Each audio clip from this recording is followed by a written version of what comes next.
бе успеха за състезателите на Николай Киров. Локомотив Пловдив пък трябваше да претърпи разочарование, завършвайки при равенство 1-1 в дома. Ето го центрирането в наказателното поле. Шанса за домакините. Топката е в ръцете на Илко Пиргов.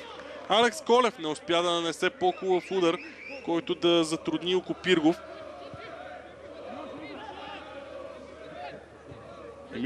Емил Мартинов. Топузов. Добре се освободи Топузов. Търси позиция за обстрел. На точен удар. Удар на Чочев над стената, но и над вратата.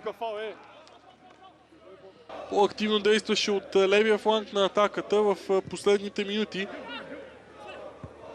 Дясната зона на атаката е по-активна. Шанс сега за домакините. Бидунга изчиства от гол линията. Георги Русев можеше да реализира страхотна намеса на Райан Бидунга. Много важна и много ценна за Локомотив.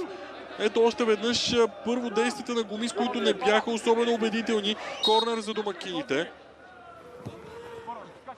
Тръгна в наказателното поле. Този път вече резултат е открит 1-0 в полза на ЦСКА 1948. Автората на попадението е Ивайло Чочев. Минутата е 37. Червените излизат.